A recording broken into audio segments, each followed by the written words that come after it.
My name's Dave. I'm 47, divorced, no kids, semi-retired from commercial real estate, and living just outside of Bend, Oregon. I got a place in the foothills. Nothing extravagant, but a peaceful log cabin with mountain views that I poured my soul into restoring over 5 long years. That cabin was supposed to be my escape, my reward, my clean break from all the nonsense I grew up with. But leave it to family to turn sanctuary into battleground. I've got two sisters, Shannon and Kelly, both younger, both with families, and both, how do I put this gently, entitled to a fault. We were never close, not really. I was the weird one who didn't want to stick around and marry someone from church or work in dad's tire shop. I left for college and stayed gone. Came back with money, not because anyone helped me, but because I worked my tail off and kept my head down. They meanwhile stuck around. Married guys who like beer more than paychecks, popped out kids back to back, and still expect the world to bend to them because life's been so hard. So imagine my face when last spring they both asked, really demanded, to use my vacation cabin for a 4th of July getaway. I mean, full on assumed they could have it for a week, rent-free, because family. I said no, politely at first. It was my time off. I hadn't taken a proper break in years. But no wasn't an answer they were willing to accept. That's when things started unraveling. And I mean fast. 3 days after I told them no, I came up to the cabin to prep it for my own vacation. Stock the fridge, sweep the porch, test the propane line, usual solo retreat stuff. But something felt off the second I pulled into the gravel drive. The screen door was slightly ajar. My stomach dropped. I stepped inside, and there it was, a half-empty bottle of rum on the counter, muddy boot prints on my hardwood floors, and, I swear I'm not making this up, a damn inflatable mattress half deflated in the living room. My sister's husbands had broken in, while drunk, while their wives cheered them on from the car, apparently. The kicker? They'd even left a half-eaten Costco sheet cake in the fridge, with my name scratched out and "Family Weekend" scribbled in icing. I called the sheriff. I didn't even think twice. You don't cross that line and get to stay in my life like nothing happened. Charges were filed. Unlawful entry, property damage, open container, the whole ugly list. Shannon called me later, hysterical. Not apologetic, hysterical. Screaming that I ruined everything. That I humiliated their husbands. That I was heartless. I calmly told her that I had a heart. It just didn't beat for people who treated me like a doormat. Kelly didn't call. She texted, hope it was worth destroying the family. But guess what? It was worth it. Because for once, I wasn't the one cleaning up after other people's messes. I was drawing a line in concrete. I thought that would be the end of it. Stupid me. A month later, my mom hosted a family barbecue at her place in Redmond, acting like none of this ever happened. I wasn't planning on going, but my niece, Shannon's daughter, sent me a sweet little email saying she missed me. I'm a sucker for the kids, I admit it. So I showed up. Low profile. Brought potato salad and everything. Big mistake. The minute I walked into the backyard, I felt the tension crawling over my skin like heat from the grill. My sisters avoided eye contact. Their husbands, both out on bail, by the way, stayed on the far side of the yard like I was radioactive. But the kids? Oh, the kids had a plan. While I was sipping lemonade and minding my business near the pool, the cousin squad crept up behind me. They tried to push me in. I guess someone thought that'd be hilarious. But I'm not exactly small. I held my ground. They slipped on the wet tile, lost their balance, and tumbled in themselves, with phones in pockets, no less. Screams, splashes, chaos. One kid was wailing about her iPhone. Another blamed me for ruining the fun. Shannon stormed over like I'd just committed a war crime. Kelly followed, arms crossed, demanding I pay for the damaged phone since, quote, you're the adult here. I told them I didn't lay a finger on their kids. If their phones were so fragile, maybe don't send them charging full speed toward a grown man near water. That logic didn't go over well. The shouting match that followed? Yeah, the neighbors heard it. By the time I left, Shannon had declared we were officially no contact. Kelly backed her up like some spiteful sorority pledge. My mom cried. I took my potato salad and drove home in silence. But that night, I couldn't stop thinking about it. About the look in Shannon's eyes when she yelled. Not hurt, not sad, cornered. That's when I knew. Something was still being hidden from me. A week after the pool fiasco, I get a call from my buddy Ryan. He manages short-term rentals in the area, cabins, chalets, that kind of thing. Good guy, always straight with me. He says, hey man, random question. Did you ever decide to list your cabin on any vacation rental sites? My blood went cold. I told him no, never even considered it. That place was my retreat, not a business. Then he says something that made my hands start shaking. He had a client call him complaining about a dirty cabin. Gave an address. My address. Turns out my cabin had been listed on 3 different rental sites under a bogus host profile, with a name I recognized immediately, my niece's, Shannon's daughter. At first, I thought, no way, maybe she made a mistake. Maybe this was some kind of teenage joke. But then Ryan sent me the screenshots. Photos of my cabin, my furniture, my kitchen, my bathroom, all taken without my knowledge, likely on one of those family weekends they guilted me into years ago. The listing had been up for almost 6 months. Booked solid, rented for profit. They were using my property like a timeshare. Behind my back, I called my lawyer the next day. She told me to start documenting everything.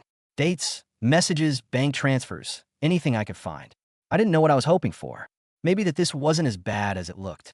Maybe that it was just a dumb mistake. But I knew better. Somewhere deep down, I knew. This wasn't just about entitlement anymore. This was theft. I didn't sleep that night. My head wouldn't stop racing. I went over every memory, every time they'd visited the cabin without asking, every cryptic comment at family dinners, every weird excuse Shannon gave for not being able to attend Mom's birthday because they were going out of town. Out of town. To my town.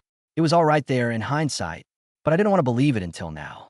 Denial's a hell of a drug when you've spent your whole life trying to keep peace in a war zone of a family. So I started digging, pulled up property records, dug through old texts, even checked the Wi-Fi usage logs from the cabin security system. Turns out they weren't just renting the place out. They were staying there, too. On weekends, I wasn't around. Hosting friends, drinking my scotch, using my firewood, living in my space like it belonged to them. One transaction hit me particularly hard. A Venmo payment from someone I didn't recognize with a note. Best bachelorette weekend ever. Gorgeous views. I clicked on the profile. A complete stranger. I scrolled through her feed, and there it was, my cabin. Balloons on the porch. Bridesmaids in robes. A damn banner that said from Miss to Mrs. hanging across the front windows I installed with my own hands. I sat there, mouth dry, feeling like I was the last one at a party that everyone else had enjoyed at my expense. That's when I decided I was done playing defense. I called the sheriff's office. Again, told them I wanted to press charges for trespassing, fraud, and theft of services. I had receipts. Literally. I handed them everything. Bank records, rental site listings, security footage timestamps. Hell, even a couple screenshots of my niece bragging online about managing an exclusive cabin stay. I got a call 2 days later. Apparently, my sisters didn't take the news well. They stormed into the police station with a wild story about how I gave them permission years ago and was now going back on my word to make them look bad. The officers didn't buy it. My lawyer was already on it. That weekend, I got one last text from Shannon. A long, rambling non-apology that started with, "We didn't mean to hurt you," and ended with, "But you didn't have to make it public." I stared at my screen for a long time. And then, calmly, I blocked her number. I blocked Kelly's too. I even unfollowed the niece. Not out of anger, but because I needed space from people who thought forgiveness was a reset button, not something you earn. That night, I drove up to the cabin, built a fire, sat on the porch alone with a blanket, a beer, and the kind of silence that doesn't ache, the kind that heals. After everything went down, I figured I'd feel triumphant, like I'd finally won. I'd drawn the line, stood my ground, made the consequences real. But what I felt wasn't victory. It was grief. Not the loud kind. The quiet, stubborn grief that comes when you realize the people you grew up with, the ones who shared your birthday cakes, your Christmas mornings, your backyard sprinkler summers, never actually saw you as family. Not in the way that matters. Because the second I stopped giving time, money, shelter, I stopped existing to them. There were no birthday texts that year. No check-ins. Not even a snarky Facebook comment. Just nothing. Like I'd been cut from a group thread I never asked to be part of in the first place. The only messages I got were from my mom, and even those dwindled once she realized I wasn't going to be the glue anymore. That fall, I went to the cabin more often. I'd sit on the deck under a wool blanket, listening to pine needles drop. Sometimes I'd stare at the treetops and wonder how many times I'd let myself get used. Not just by my sisters, but by anyone who sensed that crack in me, that need to keep peace at any cost. Turns out, if you spend enough time being the responsible one, the easygoing one, people stop seeing you at all. You just become the doormat they don't even notice they're stepping on. But that silence? It started to feel different. It didn't ache as much anymore. It started to feel like peace. Then, about a month before Christmas, I got a letter in the mail. A real letter. No return address, but I recognized the handwriting immediately. Shannon. Inside was a card. One of those generic Hallmark ones with glitter that sheds all over your fingers. It said, wishing you joy and healing this season. The inside was filled with awkward attempts at apology. She never said the words, I'm sorry, but she danced around them like they might bite. She said they didn't understand how much the cabin meant to me, that they only did it because times were hard, that I had hurt them more than I realized by going legal. There was also a $200 check. I laughed, out loud, in an empty kitchen. $200. For 6 months of secret rentals. For breaking and entering. For betrayal served cold and soaked in rum. I tore up the check and dropped the pieces in the wood stove. Watched them burn to ash. I didn't respond to the letter. Sometimes, silence is the most honest sentence you can give. And they were already serving it. After the holidays passed in silence, I stopped waiting for anything else from them. No second letters. No Secretvoices. No tearful phone calls. The silence wasn't just a pause anymore. It was the new atmosphere. And as strange as it sounds, I finally exhaled. Like I've been holding my breath for 30 years. For the first time in a long while, I started thinking about what I wanted. I started small. Repainted the cabin trim a deep forest green. Put in new windows in the upstairs loft. Built a proper fire pit out back. Every nail I hammered felt like a stitch closing some long open wound. There was no audience. No one asking what I was doing or why. Just me and the sound of doing something that was mine. I also made a decision. I was going to rent out the cabin, but on my own terms. I listed under my own name. Created a profile with clear boundaries. No parties, no events, no guests over the posted limit. I even added a line that probably only I would understand, not available for family reunions. The bookings came in faster than I expected. Turns out, people love rustic peace when it's not entangled in someone else's emotional baggage. I used the extra income to finally fix up the bathroom in my main house. Bought new tires for the truck. Replaced the ancient space heater I kept meaning to throw out.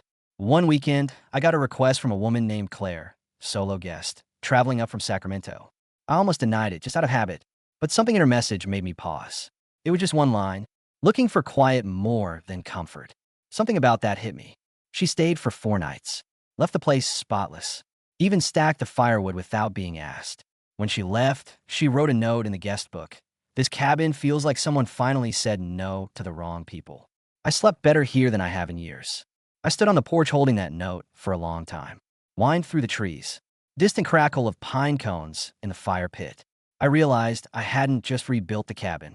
I'd rebuilt something in myself. Something sturdy. Something not available for emotional looting. And I also knew something else. If my sisters ever showed up again, even with real apologies this time, even if they fell to their knees on this porch, I'd listen. But I wouldn't invite them in. Not again. About 2 months after the letter from Shannon and the laughable $200 make it right check, I got a call from an unfamiliar number. Normally, I don't pick those up, but something, maybe that old gut instinct I'd finally learned to trust, told me to answer. It was a woman named Tessa. Works for a local property management firm in Sisters, Oregon, just one town over. She sounded cautious, like she wasn't sure if she should even be calling me. Said she had a few questions about a cabin property she believed I owned. My stomach clenched. She went on to say a client of theirs had been managing the booking for the past year, claiming to be acting on behalf of the owner, a woman named Kelly Anderson. My sister. Apparently, Kelly had signed a contract with them using forged documents. She listed herself as the primary point of contact for my cabin, used her own mailing address, and even submitted tax forms under her name. She was claiming rental income on my property, reporting it, filing it, pocketing every penny. It wasn't just theft now. It was tax fraud. Tessa told me their team had started looking into the inconsistencies after a guest reported something weird. They tried to request a refund for a canceled stay, but the payment processor had flagged the account as being under investigation. That's how my name popped up. I asked Tessa to email me everything she had. Contracts, emails, invoices. She did. It was worse than I imagined. My own tax ID number had been used on one of the forms. They'd forged my signature. Not just once. Multiple times. I remember just sitting there on the edge of my bed, holding my laptop like it had grown teeth. I wasn't even angry. I was stunned. Like staring at a stranger who suddenly pulls off a mask and you realize they always meant to rob you. Always. I called my lawyer again. Sent over the files. She didn't even need to read the whole thing before saying we needed to bring in a tax attorney and alert the IRS. This wasn't petty anymore. It wasn't family drama. It was criminal. And in that moment, I had this odd sense of clarity. No matter how many letters they wrote, how many apologies they scribbled in glitter pens or murmured through tears, they couldn't undo this. There are some lines you don't just cross, you detonate them. And when the smoke clears, you don't walk back. You disappear into it. I never wanted to destroy them. That's what people always assume when they hear how far I've taken it. The legal filings, the fraud investigation, the tax attorneys. But the truth is, I didn't go looking for revenge. They handed it to me, wrapped it in a bow, and labeled it family. The IRS investigation moved faster than I thought it would. Maybe it was the forged documents. Maybe it was the fact that the property was in my name and I'd filed consistent tax returns every year since I bought it. Maybe they just knew a mess when they saw one. I wasn't privy to the details, but my lawyer was. She kept me updated. Said Kelly had already been contacted. So had Shannon. They were being audited for undeclared income, falsified documentation, and misappropriated taxpayer IDs. The works. At some point, they'd have to prove they had a legal right to any of it. They didn't. And this time, there was no charming their way out. No barbecue hacks. No tirfel Facebook apologies. No, but we're family escape hatch. The last thing I heard was that Kelly tried to throw my niece under the bus, claiming she'd set up the listings and Kelly just didn't know how any of it worked. Classic strategy, blame the younger generation, pretend to be confused by tech. Too bad the payment records were tied to Kelly's bank account. Shannon, apparently, tried a different angle, claimed she was only involved to help her sister, didn't actually profit from anything, and was shocked by the deception. But she'd also left a digital trail. Texts, emails, social media posts, all full of fake humility and real evidence. I didn't need to testify. Not yet anyway. But just knowing they were finally being held accountable, that was new for me. I'd spent most of my life being the cleanup crew for other people's messes. Now I was watching the wreckage from a safe distance, sipping coffee on a porch I owned, in a home no one would ever use against me again. The funny part? I didn't feel vindicated. I felt light, like they'd been living in my walls this whole time, and now they were gone. Like the silence was no longer punishment. It was peace, and it was mine. It happened on a Tuesday. I just come back from town, groceries, gas, and a quick stop at the hardware store for a new hinge. I was unlocking the cabin door, arms full of bags when I saw the car in the drive. Not parked, just sitting, engine running. It was Shannon. She didn't get out right away. Just sat there, staring like the gravel beneath her tires might offer answers she hadn't earned. I could have turned around, gone inside, shut the door, pretended I didn't see her. But I didn't. I stood there, silent, waiting. She finally stepped out, slow like she thought the air itself might judge her. She looked smaller than I remembered, or maybe I just stopped carrying the weight for both of us. She walked up the steps and stopped a few feet from the porch. Not close enough to feel welcome. Not far enough to be a stranger. She asked if she could say something. I didn't nod, didn't wave her off, just waited. She said she was sorry. Not the wordy, frantic kind she used to throw out like birdseed, hoping one would land. This one was quieter, thinner, like she knew it didn't fix anything. But she said anyway. She told me she didn't know how far things had gone until it was too late. That she didn't think I'd actually cut them off. That she didn't believe I'd go legal. And she said the thing that finally made me look at her, really look at her. I thought you'd always be there to fix it. That sentence, it hit different. Because she was right. I'd always fixed it. Every family fire, I ran in with a bucket. Every mess, I swept it up before anyone slipped. I let them believe I'd never walk away. Because for most of my life, I didn't think I could. But I had. And now she was standing in the ash. I asked her why she came. She said she wanted to clear the air, maybe find a way to move forward. Her voice cracked a little on that part. And for a moment, I saw something behind her eyes. Not guilt exactly, but grief. Like she was just now realizing what she'd burned down. I told her the truth, that I didn't hate her, but I didn't trust her either. I said the foundation had cracked too deep, too wide. And some things, no matter how many times you repaint the walls, just aren't worth rebuilding. She nodded, didn't argue, didn't cry. She just turned, walked back to her car, and left. And as the dust settled in the driveway, I realized that was probably the first honest moment we'd ever shared. It had been nearly 6 months since Shannon showed up on my porch, nearly a year since I filed charges, and longer than I cared to count since I'd seen my sisters as anything but shadows wearing familiar faces. I thought closure would come with a gavel or a check or a teary apology that actually landed.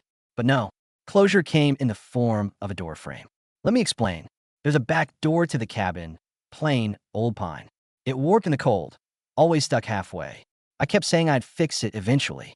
One afternoon, I finally took it off the hinges, sanded the frame, recut the trim, rehung it level. When I stepped back and watched it swing shut, clean and smooth, it hit me harder than anything in court ever had.